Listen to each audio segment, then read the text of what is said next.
તે અહીં શ્રી વડગામ તાલુકા આઠણા કેળવણી મંડળ સંચાલિત શ્રી આદર્શ વિદ્યાલય વડગામના પટાંગણમાં ઉપસ્થિત શાળાના વટવૃક્ષ સમાન આદરણીય પ્રમુખ શ્રી, મંત્રી શ્રી, નિયામક સાહેબ શ્રી, શાળાના આચાર્ય શ્રી, બહારથી પધારેલા નામી અનામી તમામ મહેમાનશ્રીઓ, સ્ટાફગણ તેમજ શાળાની શોભા વધારી રહ્યા છે એવા તમામ વાલા વિદ્યાર્થી ભાઈઓ અને બહેનો, આપ સૌને હું આ શાળા વતી આવકારું છું અને હાર્દિક સ્વાગત કરું છું.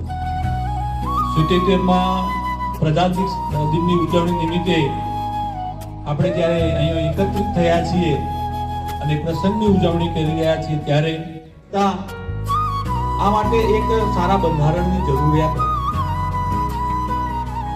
ત્યારે આપણે આ બંધારણના ઘડવૈયાઓએ 1950 ની અંદર બંધારણ અમલમાં મૂકી અને ભારતને એક સાર્વભૌમત્વ બંધારણ અમલ આપણને આપ્યું.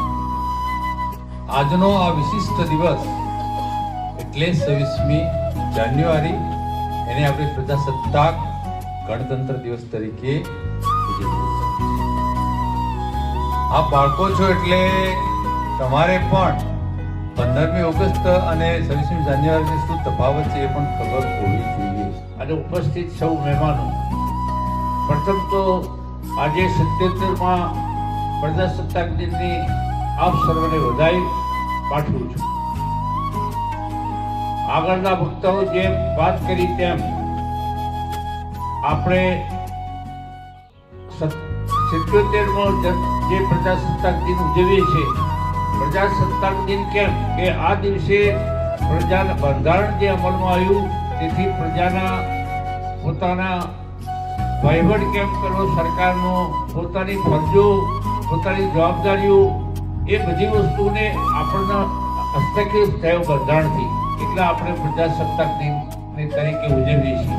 કરવા એક કપ્તાનની જરૂર હોય છે, તેમ આપણા આ કાર્યક્રમને આગળ ચલાવવા માટે આપણા કપ્તાન એવા શ્રી પ્રમુખ સાહેબશ્રીને હું વિનંતી કરીશ કે આવે અને આજના આ શુભ પ્રસંગે ઉપસ્થિત એવા પ્રમુખ સાહેબશ્રી. બોલો ભારત માતા કી, જોરથી બોલો ભારત માતા કી. આજના આ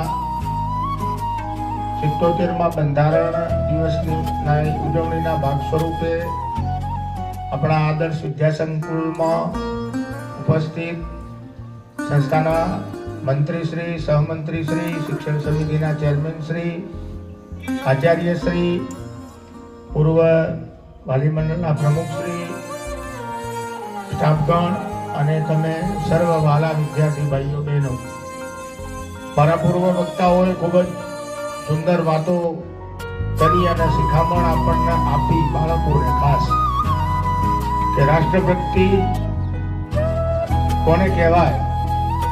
ફક્ત સરહદ ઉપર લડવું અને એ તો એક મોટી જ વાત છે. એ લોકો, આપણા સૈનિકો તો એમના પોતાના જીવના જોખમે આપણના સર્વનું રક્ષણ કરી જ રહ્યા છે, એટલે એનાથી તો મોટી કોઈ દેશભક્તિ છે જ નહીં. જો આપણા હૃદયની અંદર રાષ્ટ્રભક્તિ પેદા ના થાય તો હાલ જે પ્રમાણે વિશ્વની અંદર અંધાધૂંધી ચાલી રહી છે, એના ઘણા બધા ષડયંત્રો ચાલી રહ્યા છે, અને આ બધા ષડયંત્રોની વચ્ચે આજે આપણો એક દેશ, ભારત દેશ, અને એનું મજબૂત નેતૃત્વ માનનીય આપણા વડાપ્રધાન નરેન્દ્રભાઈ એક અડગતાથી ઊભા છે. જ્યાં આગળ કોઈ પણ પ્રકારના વાદ વિવાદમાં આવ્યા વગર ખૂબ જ શાંતિથી આપણો દેશ ચાલી રહ્યો. જો આજે ઘણા બધા દેશો અણુશક્તિ ધરાવે છે, આપણો દેશ પણ ધરાવે છે, અને ઘણી વાર તો એવું લાગે છે કે ભાઈ બહુ નજીકના ભવિષ્યમાં કદાચ અણુયુદ્ધ ના થઈ જાય. તો આ બધી મહાન ખતરનાક શક્તિઓ સામે લડવા માટે આપણા દેશના આપણા વડાપ્રધાન શ્રીએ ઉભો કરી દીધેલો. પણ ક્યારે એ બધું જ આપણા જોડે સગવડો છે, પણ આપણી અંદર જો એના માટેનું જનૂન ના હોય તો એનો કોઈ અર્થ રહેવાનો નથી.